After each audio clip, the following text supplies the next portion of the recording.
नमस्कार, मैं हूं श्वेता सिंह और आप देख रहे हैं आज तक। राम मंदिर का निर्माण चल रहा है, प्राण प्रतिष्ठा की तैयारियां हो रही हैं और हम आपको जो निर्माण है उससे जुड़ी हर जानकारी देते हैं। साथ ही मंदिर आंदोलन जो पूरा चला है उससे जुड़े भी विशेष व्यक्तियों से हम बातचीत करते हैं। और आज हम जिस खास मेहमान से बात करने वाले हैं उन्हें मैं सांसद कह के, वरिष्ठ नेता कहकर नहीं इंट्रोड्यूस करूंगी, बल्कि कहूंगी रामलला के वकील रविशंकर प्रसाद जी। बहुत स्वागत है रविशंकर जी आपका। और मैं इंटरव्यू की शुरुआत में ही आपको उस पहले दिन पर ले जाना चाहती हूं रविशंकर जी, जिस दिन आपसे कहा गया कि आप रामलला के वकील होंगे। उस दिन क्या हुआ था? बड़ा भावुक क्षण था। वैसे मैं अडवाणी जी का वकील था जब लालू जी ने उनके केस को रोका, उनके रथ को रोका था, उनकी बेल कराई थी, बाकी देखा था। लेकिन एक दिन अशोक सिंघल ने मुझे बुलाया और वो बहुत भावुक व्यक्ति थे, मुझे मानते थे, मैं भी उनका बड़ा आदर करता था। कहा कि रवि तुम इस केस को करो, अब पता नहीं मैं कब तक जीऊंगा, क्योंकि अरुण जेटली उस समय थे, आरंभिक वकील थे वो केस की सुनवाई के पहले, लेकिन वो फिर विपक्ष के नेता राज्यसभा में हो गए, वो कैबिनेट रैंक होता है, तो वकील नहीं रह सकते थे। तो मुझे बुलाया, रोने लगे, मैं भी भावुक हो गया। हमने कहा बस हो गया, मैं करूँगा। और फिर अडवाणी जी ने बुलाया, और भी वकील लोग थे, लेकिन लखनऊ में सीनियर वकील के रूप में मुझे कहा कि जाओ तुम बहस करो, पूरे विषय को समझो। तो मैंने फिर अपनी वकालत बंद की, सुप्रीम कोर्ट की, पार्टी का कुछ पदाधिकारी था उससे छुट्टी ली, अरुण जी से कहा कि संसद से मुक्त करिए, अब जरा मैं तैयारी करने जा रहा हूँ। गडकरी जी अध्यक्ष थे, हमने कहा आप भी मुझे मुक्त करिए अभी। तो वो 3 महीने पूरी कस के तैयारी हुई और सुबह से शाम तक रात में स्वाध्याय, और फिर केस की बहस करने हम लोग गए। तो श्वेता जी, मेरा परम सौभाग्य कि ये केस करने का मुझे अवसर मिला, और मैं एक नियति का आशीर्वाद इसको मानता हूं। आपके दूसरे प्रश्न के पहले मैं एक और बैकग्राउंड दे देना चाहता हूं कि लाल नारायण सिन्हा देश के बहुत बड़े वकील थे। बिहार में एडवोकेट जनरल थे, पटना हाई कोर्ट के सॉलिसिटर जनरल थे, अटॉर्नी जनरल थे। इंदिरा गांधी बहुत मानती थी उनके कानूनी राय को, लेकिन वो राम जन्मभूमि के पक्ष में थे। तो हुआ गया कि केस में उनसे कंसल्ट किया जाए। तो पहले जो केस हुआ था वो मुस्लिम ने फाइल किया था मोटे रूप में कि हमें बाबरी मस्जिद में नमाज पढ़ने दिया जाए, और हिंदुओं की ओर से उसका विरोध हो रहा था। तो उसके पहले जो छोटी मोटी 144, 145 हुआ था, उसका जिक्र करने की जरूरत नहीं, लेकिन केस यही चल रहा था। तब लाल नारायण सिन्हा मिलने के लिए वो इलाहाबाद से बड़े वकील लोग आए कि इनकी राय ली जाए। तो मेरे पिताजी ने कहा, मेरी 3-4 साल की वकालत थी, कहा जाओ मिलवा दो। तो मुझे कुछ केस का मालूम नहीं था। तो लाल नारायण सिन्हा ने सुना और मेरी तरफ देखे, डांट के बोले, यंग मैन, अगर मुसलमानों का सूट डिसमिस हो जाएगा तो हिंदुओं को क्या मिलेगा? वो नमाज नहीं पढ़ेंगे, दैट्स ऑल। प्रभु राम के जन्म स्थान पर यही तुम्हारी कानूनी लड़ाई की स्ट्रैटेजी है? अब मुझे कुछ नहीं मालूम। मैंने कहा जवाब दीजिए।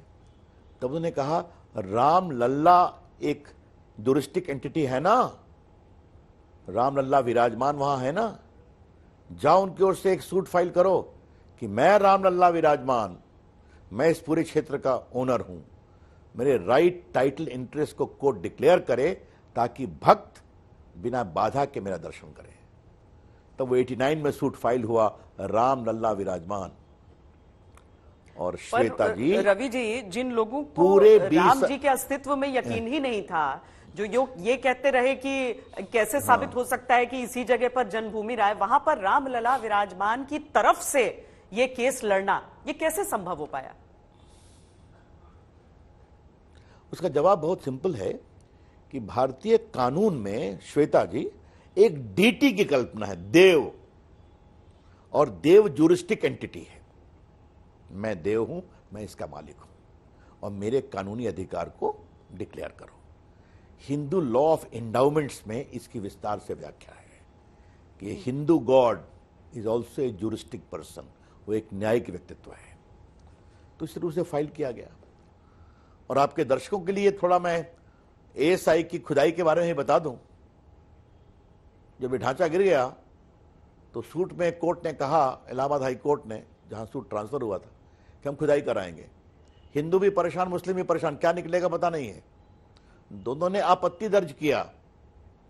कोर्ट ने कहा नहीं, आर्कियोलॉजिकल सर्वे ऑफ इंडिया खुदाई करेगा, जहां रामलला विराजमान है उनको छोड़कर 50 फीट खुदाई करेगा। और आपको क्या बताऊं, 7वीं शताब्दी से लगातार मंदिर निकल गया। तो जो कहते हैं कि क्या सबूत है, तो जवाब है ये सबूत है। क्यों उसी स्थान पर, वाई, इसको तो कोर्ट ने कंफर्म किया है ना। तो जो अयोध्या में कहां से रामलला आए, तो रामलला धरती के नीचे 7वीं 8वीं शताब्दी से लोग मान रहे हैं।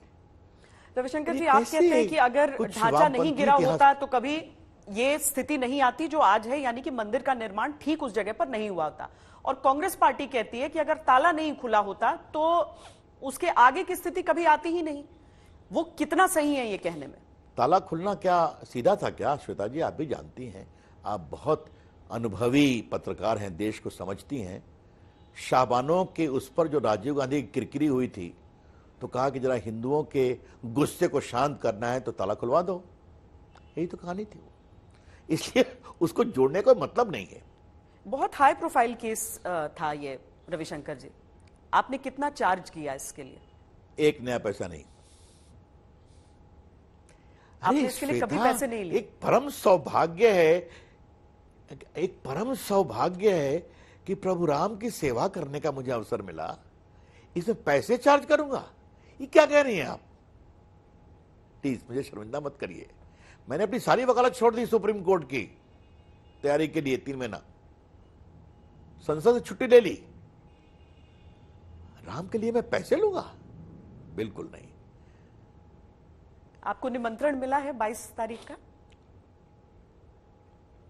जी मिला है, और चंपक जी ने बड़े साफ तरीके से कहा है, आपको रविशंकर प्रसाद सांसद पूर्व केंद्रीय मंत्री के रूप में नहीं बुलाया जा रहा है, रामलला के वकील के रूप में। मैंने भी कहा माय लॉर्ड, मैं उसी रूप में आ रहा हूं। तो मैं 21 तारीख को जा रहा हूं, मेरा परम सौभाग्य है। हाँ, ये भी बड़ा अच्छा है कि अयोध्या नगरी, जिसे हम देखते थे कि राजनीतिक तौर पर बड़ी तिरस्कृत नगरी रहती थी, कोई मतलब वहां जाना तो दूर, अगर वहां पर कुछ कार्य कर दिया जाए यही एक बहुत बड़ी चीज हो जाती थी। आज उस नगरी का स्वरूप बदल रहा है। जो दुनिया भर के कई देशों में कुछ जगहों का, जैसे हम वैटिकन सिटी का दर्जा देख लेते हैं, आपको लगता है कि अयोध्या नगरी आने वाले समय में उससे बढ़कर जो उसका पुराना रूप रहा था त्रेता युग में, उस रूप में आ पाएंगी? देखिए, मैं तो आज के इंटरव्यू में कोई पॉलिटिकल बात करने का मन नहीं था, लेकिन 2 बात मैं कहना जरूर चाहूंगा। भारत आजाद हुआ ना, तो ये बड़ी बड़ी जॉर्ज पंचम की, लॉर्ड हार्डिंग की, क्वीन विक्टोरिया की मूर्तियां पूरे भारत में बिछड़ी हुई थी, सारे राजभवन पर और मुख्य पदों पर। उनको हटाया गया कि नहीं हटाया गया? क्योंकि मूर्तियां वो औपनिवेशिक गुलामी की प्रतीक थी। ऐसा क्यों नहीं किया गया इसमें? और रोका गया क्योंकि वोट बैंक, क्या शाहबानों, क्या 3 तलाक, वही हावी है आज तक। और आज भी बॉयकॉट कल्चर जारी है, छोड़िए इस बात को। लेकिन आज मैं नरेंद्र मोदी जी का अभिनंदन करूंगा। नरेंद्र मोदी की सोच थी कि हमें अपनी अयोध्या को प्रभु राम की राजधानी अयोध्या बनाना है। पर यह मामला कानूनी रूप से चल ही रहा था रविशंकर जी। अगर निर्णय आता, किसी और की सरकार रहती, तो भी तो भव्य मंदिर का निर्माण होता। जी नहीं, क्षमा करें आप, कभी नहीं होता। उसको रोकने की कोशिश की जाती, रिव्यू दरखास्त दिया जाता, वोट बैंक के दबाव में नया कानून पारित करवा करके निर्णय को पलटा जाता। और एक बात मैं श्वेता जी आपसे कहूं, आपकी अनुमति लेकर के बोलना चाह रहा हूं जी। इतना लेट क्यों लगा? 2009 में अपील फाइल की गई, 2020 में इसका निर्णय आया। क्यों? उसके पहले छोड़िए 70 साल चला। हाँ चला जी। एक बार मैं उस समय कानून मंत्री था, मैं नाम तो नहीं लूंगा, एक चीफ जस्टिस से मैंने आग्रह किया कि आप सब केस सुन रहे हैं, सुनिए। एडल्ट्री पर सुनते हैं, कॉन्स्टिट्यूशनल मोरालिटी पर सुनते हैं, कई मंदिरों पर सुनते हैं, महिलाओं के अधिकार पर सुनते हैं, जरूर सुनिए।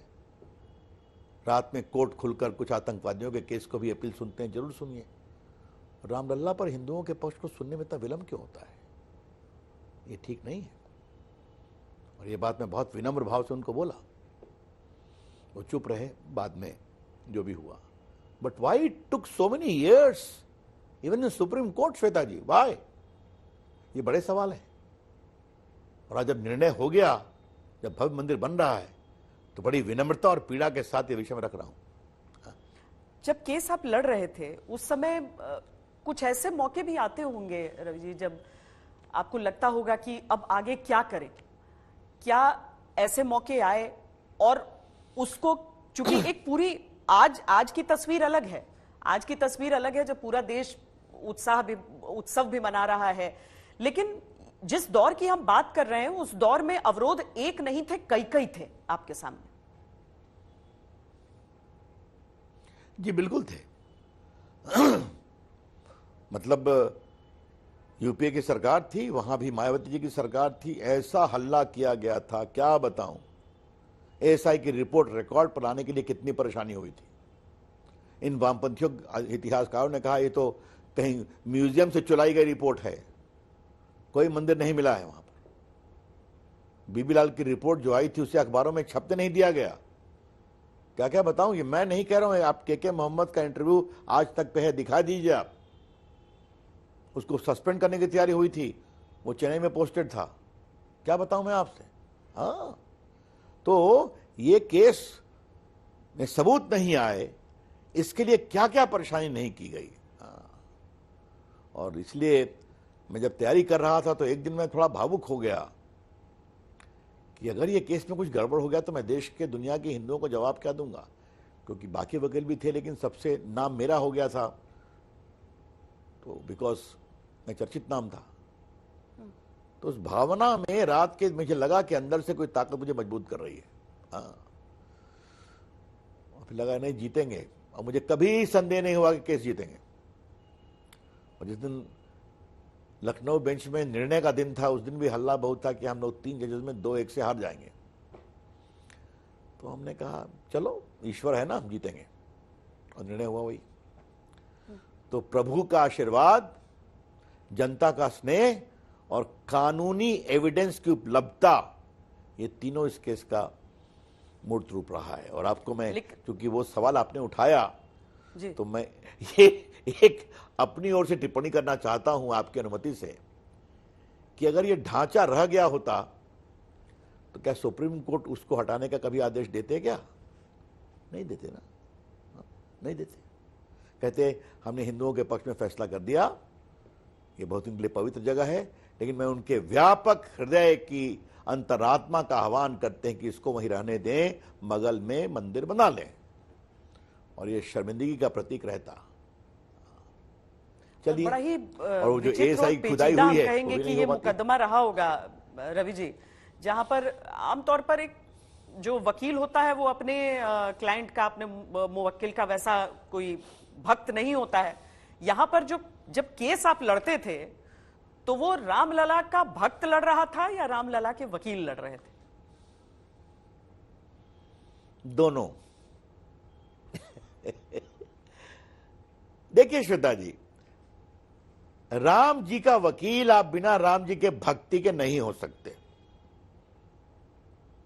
फिर तो प्रोफेशनल रिश्ता होगा ना, मेरी फीस डाउन हुई कि नहीं हुई, क्या हुआ कि नहीं हुआ।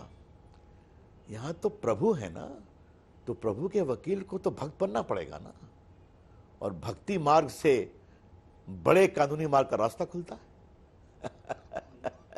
आपको शुरू से यकीन था कि जीत जाएंगे ये केस? इसलिए मुझे कभी डाउट नहीं था, कभी डाउट नहीं था। प्लेसेस ऑफ वर्शिप एक्ट को लेकर बहुत चर्चा होती है, और जब राम मंदिर का निर्णय आना था उस समय भी यही कहा गया कि अगर इसे लेकर हो तो फिर काशी मथुरा की बात आगे न हो, और भी बाकी जो मंदिरों को लेकर अगर सवाल उठ जाते हैं, तो ये प्लेसेस ऑफ वर्शिप एक्ट क्या रिविजिट नहीं किया जा सकता है? मैं आपसे एक दूसरी बात करूंगा। प्लेसेस ऑफ वर्शिप एक्ट क्या है ये वैसा ही बनाया गया जैसे ताला खुलवाया गया। मेरी बात समझ रहे हैं ना कि चलो भाई इनको बनने दो, बाकी को रोक दो। I totally agree with you, इसको रिविजिट करने की जरूरत है। और इसके अंतर्गत भी अगर आप मुझसे प्योरली लीगली पूछेंगे तो मथुरा और काशी पर कोई रुकावट नहीं हो सकती है।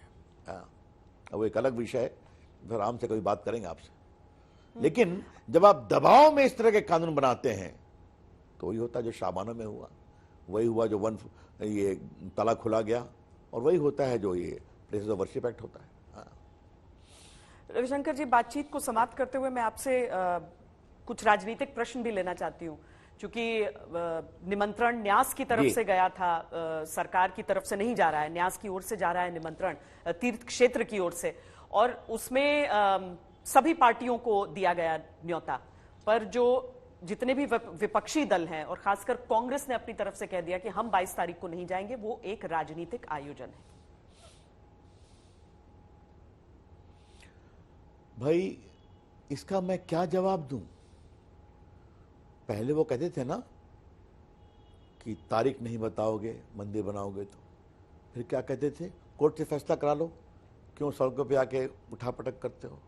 जब कोर्ट के सर्वानुमति के निर्णय के बाद हो रहा है तो फिर आपत्ति है। तो आज मैंने, कुछ लोगों ने मुझे टिप्पणी की तो मैंने वही कहा, विनाश काले विपरीत बुद्धि।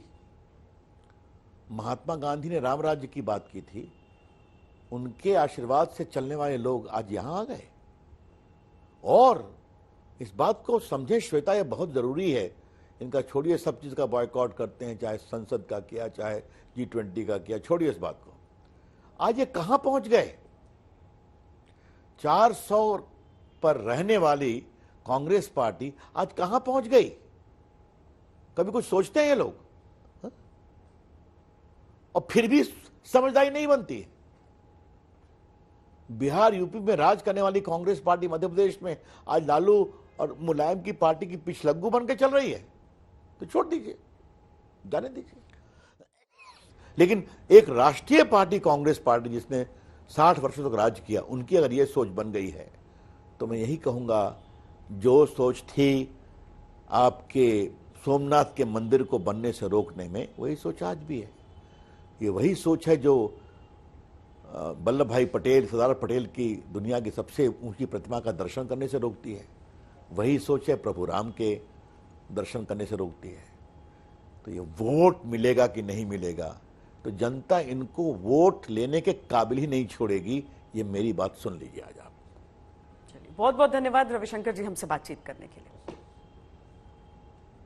बहुत बहुत धन्यवाद। देश और दुनिया की बाकी खबरों के लिए देखते रहिए आज तक।